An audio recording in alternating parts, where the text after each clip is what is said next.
So Google yesterday released their long-awaited AI model, and this model supports text, it supports images, it supports code. It's a multimodal model that's a direct competitor to GPT-4. And so in today's video, we are going to be talking about this model.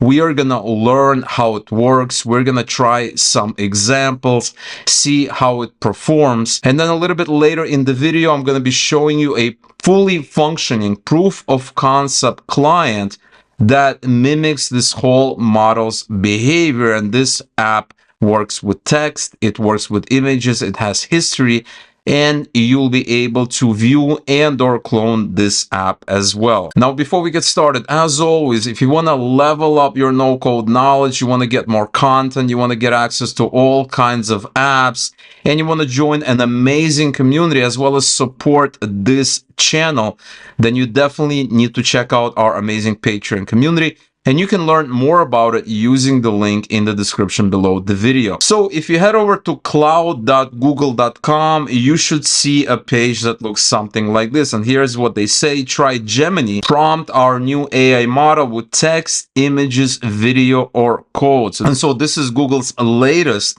multi-modal AI model that works with all of this, and some people have been saying that it even outperforms GPT-4. And so if you click on Go to Console, you're going to be redirected to Google AI Studio. And so let's quickly talk about this Google AI Studio and then test out some interesting prompt examples. So if you check out this left-hand pane, you have a couple of options. So first, you can get your API key. So if you click here, you can generate a brand new key that you can use for your own apps if you're going to be using this as an API. Now, if you click on Create New, you can interact with this model, and you can do that via several different ways. So you have something called a free-form prompt, you have something called a structured prompt, you have something called a chat prompt, and last but definitely not least, you have something called a tune model. And here you also have a library, which is going to be a collection of different prompts that you've been working with and you want to save for later use so that you can tune them later. And so what we're going to do is we're going to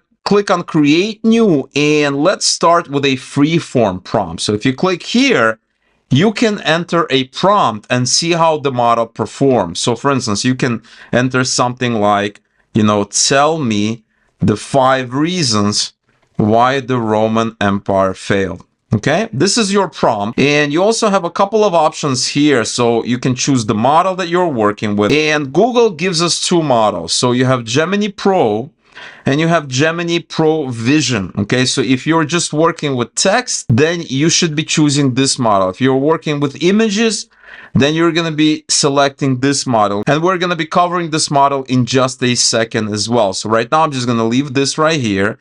And I'm going to leave all of this on defaults. Okay, so exactly how it is. I'm just going to leave it there. And I'm going to click on Run and see what the model comes up with. So the model is thinking right now, and as you can see, it's generating text, it's generating the answer, and it's doing it streaming, right? So it's generating one sentence or like a part of a paragraph instead of, letting you wait while it thinks of the entire answer, right? So it's very, very similar to ChatGPT, although with ChatGPT, you're actually seeing a word-by-word response, right? You're seeing that word. Sometimes it's a couple of words. But with Google's Gemini model, I've noticed that, it's responding like with sentences. So you're going to be seeing like multiple sentences, a paragraph here and there. So that's a minor difference in the streaming behavior. Not a big deal, but something that I noticed, okay? And so this is the answer that it came up with, right? So we have 5 reasons: economic problems, political problems, etc., etc. And, you can come back down here and you can ask it something else, right? You can ask it something else. What was the main What was the number 1 reason? Okay, and you can say run, and it's gonna go ahead and run, and it's gonna give you economic problems. Okay, and another thing that I noticed with Google is that if you are not training a model, right, so if you're working with an existing model, you're not giving it examples, the answers that it comes up with are very, very short. Okay, so with ChatGPT, if you did that, it would give you like a sentence or maybe even a paragraph. But with Google, what frequently happens is that if you give it if you ask it a very a very direct question, right? A question that doesn't need like a lot of explanation, essentially, it's gonna give you a very short answer. That's kind of how it is, right? You can kind of ask it to expand on that. You can say something like, expand on that point, okay? And let's see if it, comes up with a bigger answer, okay? And so now it's actually expanding on it, okay? So the Roman Empire faced a number of economic problems that contributed to its decline, okay? So that's one thing that I noticed, okay? If you ask it a very direct question that doesn't need a lot of text to kind of explain it, it's not going to give you a lot of text. It's going to answer it very, very succinctly, okay? So something like you're seeing here, okay? Now, you can also add an image, right? So if you come over here and you switch it to Gemini Vision, you can upload an image and ask something about the image, okay? So let's go ahead and upload an image. So we have some sample images. You can also upload an image of your choosing, but let's say we upload this pizza right here, okay? So we uploaded the pizza here, and now I can ask it something about the image. Describe this image, okay? Hit run. And let's see how it performs. Now, when you're working with images, it's gonna take a little bit longer, okay? So don't be alarmed. It is taking a little bit longer, I noticed, but this is the answer. It is a pepperoni pizza. It's on a wooden table.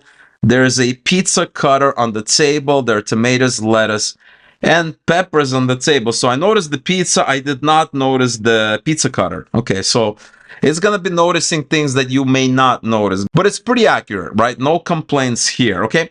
So this is one way to kind of interact with this model. Another thing that you can do is you can click here, create new, and you can do a structured prompt, okay? And a structured prompt is actually pretty cool, right? So if you click here, we're going to exit out. And so what you're looking at right now is a structured prompt setup, okay? And what's happening here is you're going to prime this model with some input and output examples, okay? So if you like your model to kind of expand on things, you're not used to a model kind of answering in a very, very succinct fashion. You want the model to kind of expand.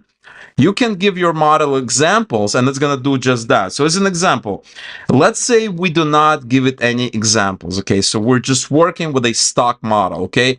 This is called a zero shot, right? Because we're not giving it anything. If we give it a couple of examples, that's called a few shot, okay?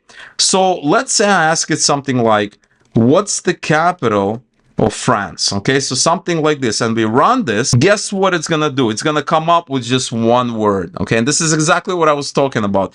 ChatGPT, at least in my experience, would respond with at least a sentence. If you have not trained the model, or at least gave it a couple of examples, so let's try again. What's the capital of Mexico? Okay, so if I run this again, guess what we see? We see Mexico City. Now, if you don't like how it's doing it, right? I'm used to seeing a sentence. Okay, I'm used to seeing a sentence, but I could see the benefit of this as well, right? If you're building an app, you just need just the answer, right? Just the answer. This could be really good. But if you want the model to respond in a different way, then you can train it or like prime it. I call it priming because this is not really training the model, right? So here's what you can do. You can do something like this. What's the capital of France?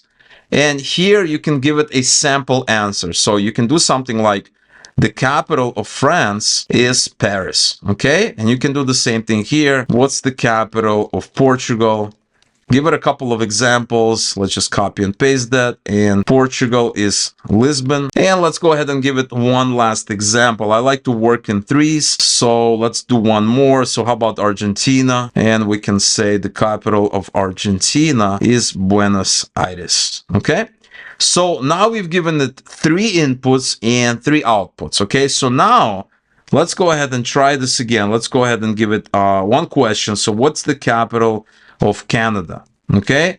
So the answer should be, very, very differently, right? So let's go ahead and delete that. What's the capital of Canada? And we should expect an answer that looks something like this, okay? So I'm going to run that and see what it comes up with. Okay, so there you have it, right? So, it took all of this priming, right? These examples into account. And so let's give it one more. What's the population of France? Okay, let's go ahead and run that and see what it comes up with. Okay, so you see it says the population of France as of is estimated to be.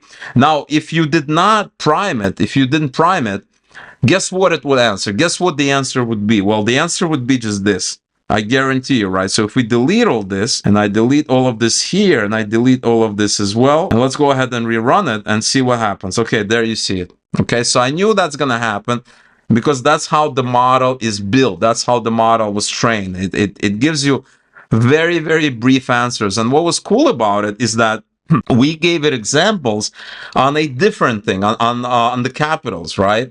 And it understood that we're looking for a longer answer. So this is, so it understood kind of what we're looking for, even though we were talking about something different. So this is one way that you can kind of interact with your model, and you can kind of tell it how you want this model to behave. And when you're done, so let's say we have, what's the capital of France? Let's say we bring that back, and let's say Paris. And when you're done with your examples, you're kind of happy with the model, you can save this prompt, right? So you can say something like capital prompt about capitals, something like this. And you can hit save. And now this prompt is going to be in your library here. Okay, and as you can see, I have a few prompts here. So if we click on this prompt right here, I have another prompt here, capitals as well.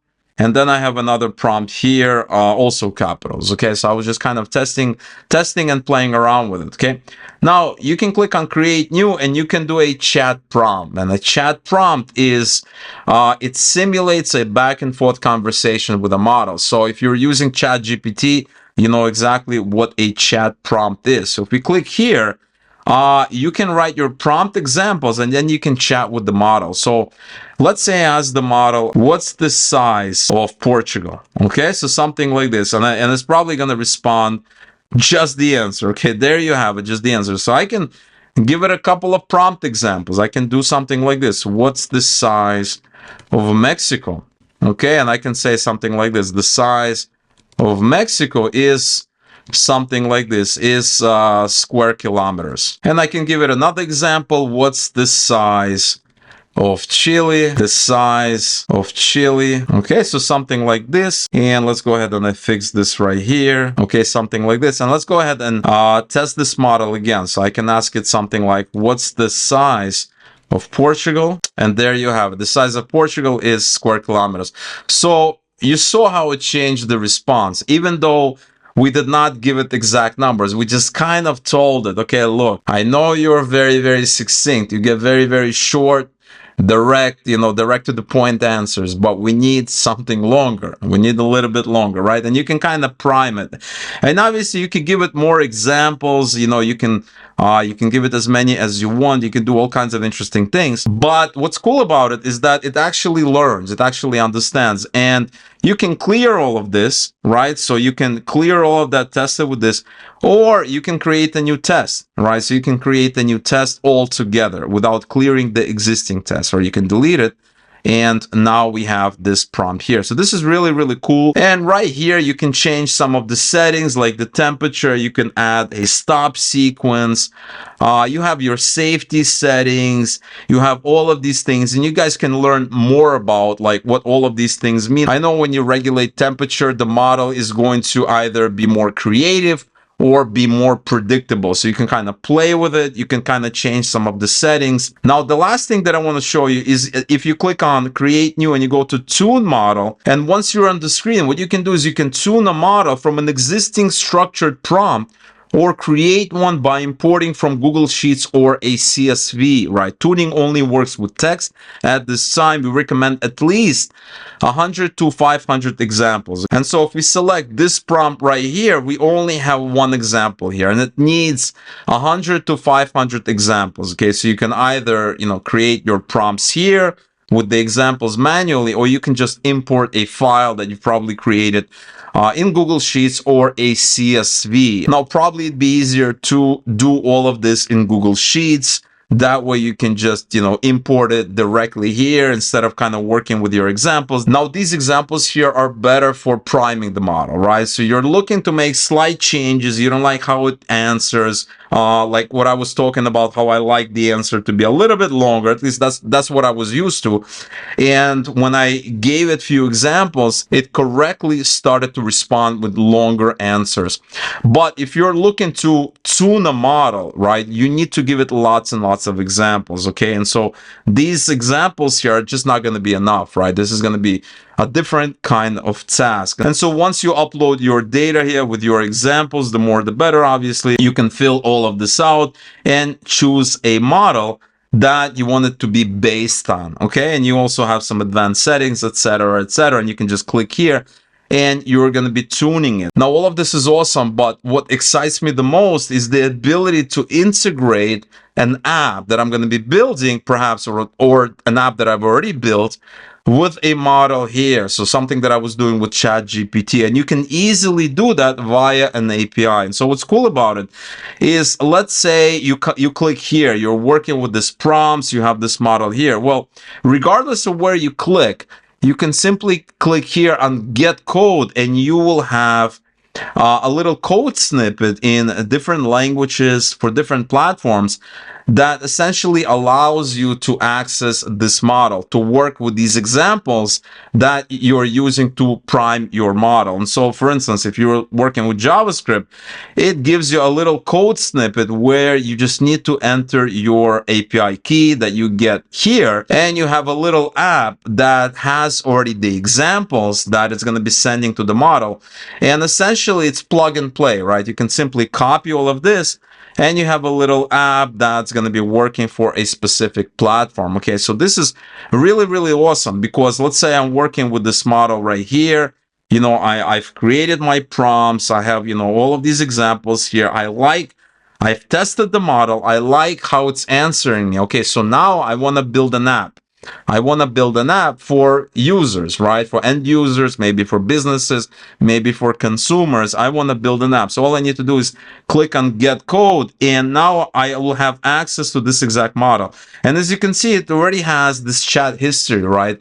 Which includes all the prompts that I've used to prime the model, right? These form the beginning of the chat history, essentially, which is the right approach, and everything is done for me. So whether I'm doing Python, Android, Swift, JavaScript, or for curl, like for simple requests, it's all done for me. All right, so now that I've given you an overview of this new AI model from Google, we talked about some of the ways that you can prime this model by giving it examples, inputs, and outputs. Let me show you a fully working proof of concept app that I built with a tool called Flutterflow, which is my favorite no-code builder right now. It's a tool that essentially allows you to build pretty much any kind of app that you want. So right now we're going to jump into Flutterflow so that I can show you how this app works. All right, so here we are inside of Flutterflow, and the app that I want to show you is a fully functioning proof of concept app that I built that accesses this new Google Gemini AI model. And so you can chat with this app, you can do all kinds of things. And so before I show you how I actually build this model, let's go ahead and run this app so that you can see how it works. All right, so here's our app, and what you're looking at is a chat screen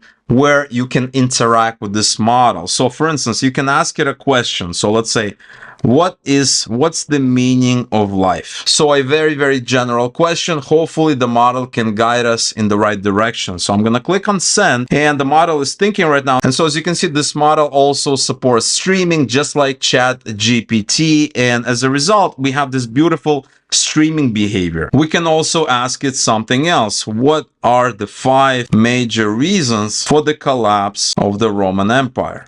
Okay, so another very, very important question that the model needs to think about, and it needs to synthesize an answer That's going to be longer than just a sentence. So I'm going to hit send. We're going to wait. It's thinking. As you can see, it's streaming already, right? It's filling this out. It's generating text. There we have 5 reasons. Okay, so we have 1, 2, 3, 4, 5. Now this app supports history as well. So as you're talking to it, it's tracking all the previous messages. And so you can ask it something about one of the messages that you asked before without repeating yourself from the start. So I can ask it something like, what's the main reason? Okay, so something like this. It's thinking. There's no single definitive answer to the question of what was the main reason. Okay, so there it is. Now, obviously, the only reason it was able to answer was because it knew one of the previous questions. Okay, so it's tracking history, and we can ask it something else. Give me another reason. Okay, and it's going to go ahead and refer to its previous answers and questions, and it's going to come up with another major reason. Okay, so there's the reason.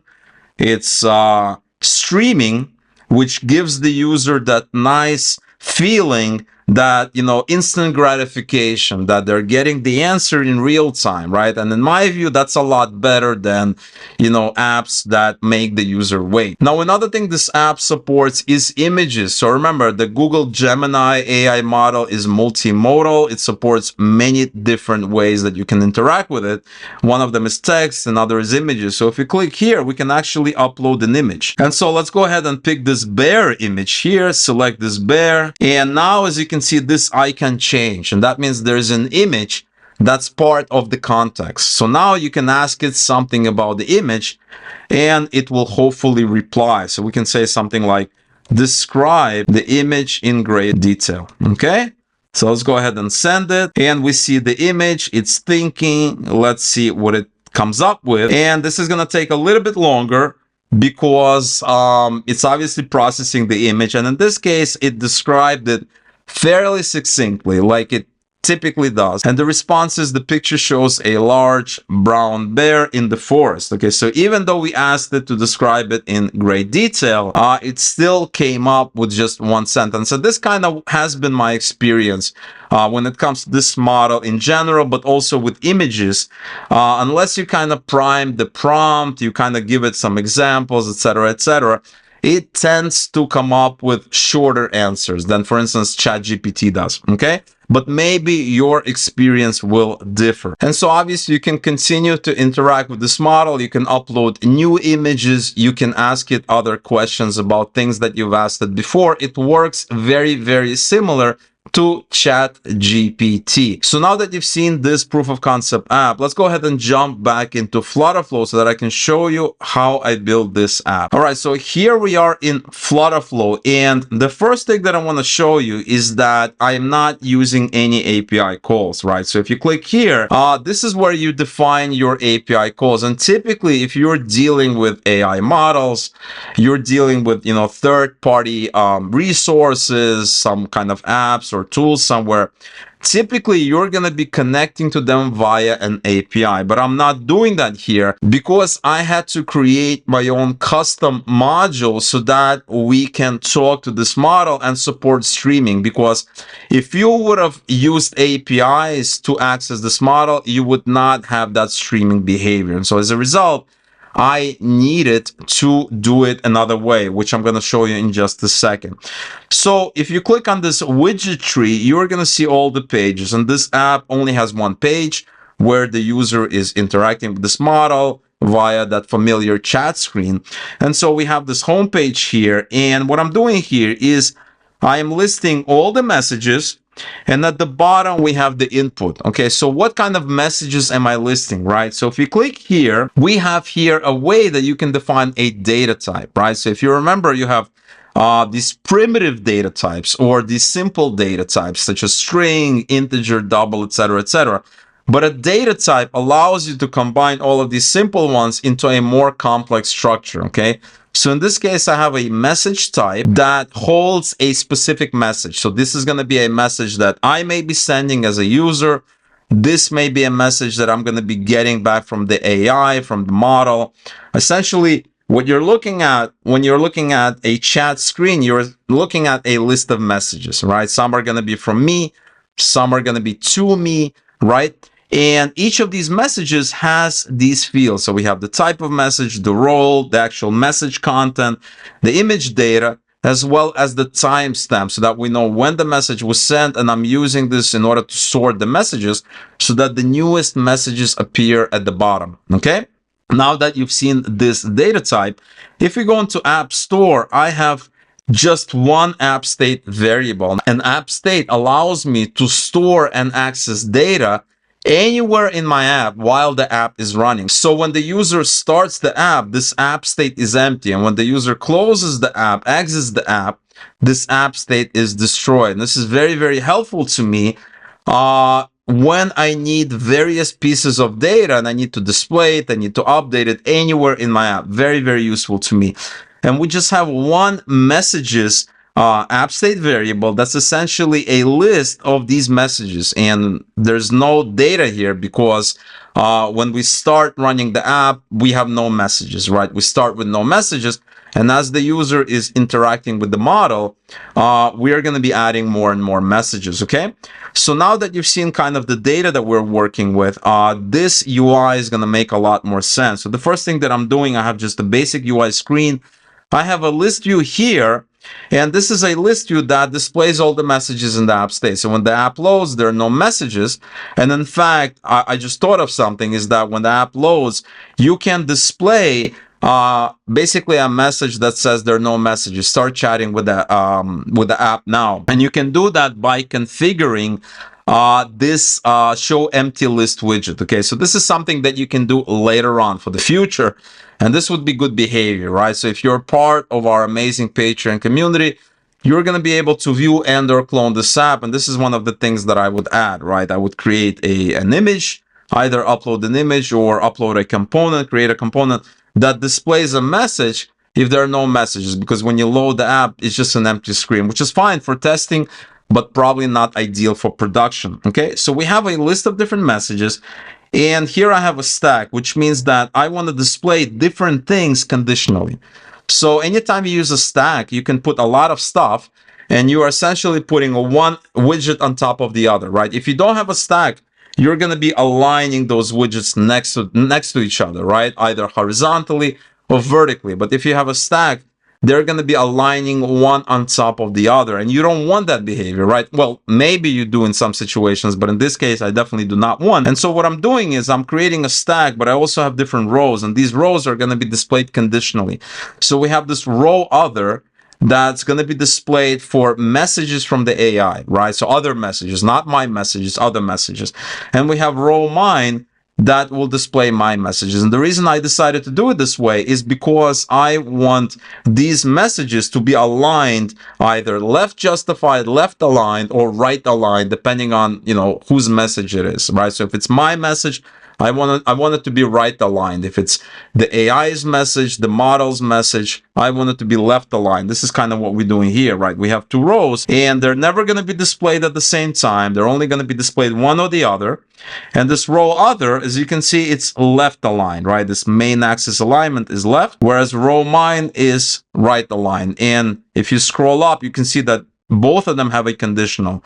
So role equals model, which means this is not my message, this is a message from the AI. We have this condition here, whereas row mine is user. Okay, so that way I have this nice behavior that's very, very common with any of the text messaging apps. You see your messages on the right hand side, you see the other person's messages on the left hand side.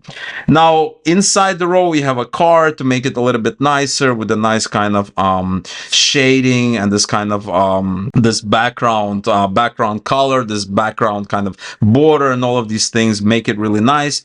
And then I have a container because I need to limit the size of the text. I don't want the text to go all the way, you know, to the right and, you know, take up the whole space. I want it to take up a little bit. So I'm giving it a width of 300, which is almost the entire screen, but not really, right? Almost the entire screen. I don't want it to go beyond. And then I have the actual message. And this is the actual message. And the same thing I'm doing here. We have the column, but except when it comes to my messages, I also have an image here, which displays the image that the user is dealing with now, right? So if the user uploads the image and they're chatting with the image, we're going to be showing that image so that they can ask questions about that particular image. Now on the bottom is the second half of the functionality of the page, right? Where we have a part here on this top part where we're displaying the messages, but on the bottom is where the user is going to be entering the messages, right? So if you scroll down, we have this one row where lots of things are happening, right? So the user can enter a new message, they can hit send, and there's lots of things happening. I'm going to show you all of that in a second, but this first thing here is if they click here, they're going to be uploading an image, and here they just simply upload the image to the app. We're not storing the image anywhere in Supabase or Firebase like I do with some of the other apps. We're simply uploading it into memory, right? Because we're going to be using it. We don't really need to upload it anywhere. We need that image to be with us, right? So that we can kind of send it to the model here. And this icon here clears all of the images, right? So if you upload an image and you're talking to the model, you're going to be asking about that image because the image is part of the context. If you click here, you essentially clear all the uploaded images. So it's like you've never uploaded anything. The model does not see any images. And that's kind of the behavior, right? You either, have a text conversation about life, the meaning of life, or a Roman Empire, as in happens to be in our case. Or you're talking about an image. You upload an image, you want to ask various questions about the image. So you upload the image here, you remove all the state. Here is where the input for the messages, and this send, this is where the magic happens, okay? So if you open this up and you click over here, what we're doing here is the first thing that we're doing is the user enters the message. We need to create that message and add it into our app state. Because remember, our app state is a list of messages.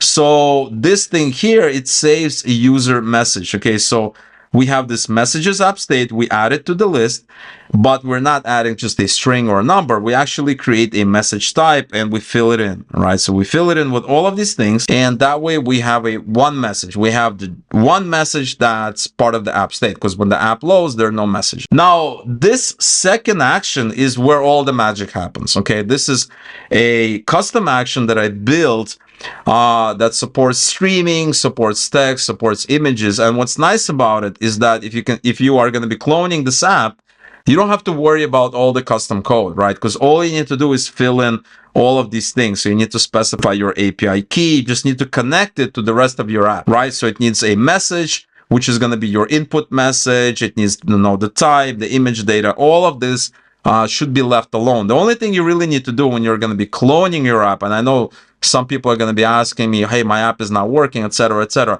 The only thing you really need to worry about is this API key, right?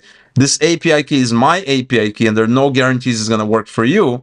So you need to go out, you need to come back here, and you need to get your own API key. That's the only thing you need to do if you're going to be using this app that I built here. Now, this is a custom action. It's essentially a rectangle that you see on the screen, right? So these two are built-in actions, right? This is a built-in action. This is a built-in action. This is an action that I built myself. And that's one of the, one of the nicest things about Flutterflow is that lots of built-in stuff, but if you want to, go above and beyond, like in this case with streaming and a couple of other things, you have to build your own custom action because there's no built-in way to do it right now in Flutterflow. So if you click here, edit custom action, you see this custom action. Now, you don't have to worry about all this. This is just a black box for you, right? You don't have to worry about any of this here. This is where we send the request to the actual model, where we get the request. And as you can see, I just want to show you, like, right here, we have a stream request. You don't have to worry about all that, right? This is a no-code channel, and this is just a way to make our app behave a certain way. And what's nice about it is that if you clone this app, you don't have to worry about it, right? You don't have to worry about it, but you can also build it if you want. If you know a little bit of coding, you're willing to research, etc., etc., you can extend Flutterflow. You can extend it, make it do something special, which is always a benefit, but it's an optional step. You don't need to do that. But of course, if you can clone this app by joining our amazing Patreon community, then you're going to have all of this here, and you're going to have a fully working proof of concept app. And furthermore, you can obviously customize it. You can personalize it. You can do all kinds of interesting things with the help of ChatGPT or what have you. to get this to work exactly how you want it to work. But right now it has some basic functionality as you've seen in the demo. All right, so this is our custom action. And last but not least, we have a very simple action here that clears the text field. So in this case, we're just clearing the input message, because, when the user enters a query, they sent it, it's common behavior, accepted behavior, that they want that, that text box to be empty. All right, so this is the app right here. Lots of stuff is baked into this app, and you can easily clone this app and experiment with it and kind of play around with it by becoming a member of our amazing Patreon community. And obviously, when you join our Patreon community, not only are you going to get access to this app right here, you're going to get access to all the apps that I build. They're all there. I'm not hiding any apps. Every single app that I build are on Patreon. So that means you can easily view and or clone them, start kind of working with them, start modifying them, start tinkering with them, or simply just look at them and see how I build a certain piece of functionality. And that's not all. You're also going to get access to extra content. So things like Q&As, behind the scenes content, our Patreon supported masterclass series, where I do deep dives on specific topics that the community wants to know more about. And in fact, just like a week ago, I did a very thorough and very long, extensive Q&A session. And a little bit later, I also did a deep dive on a very popular up-and-coming integration tool that a lot of people really liked.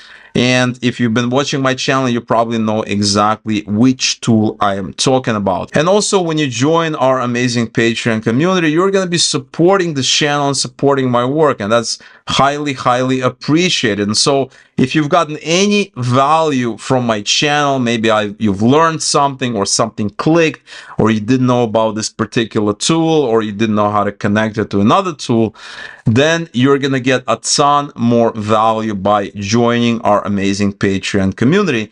And you can learn more about this amazing community via the link in the description below this video.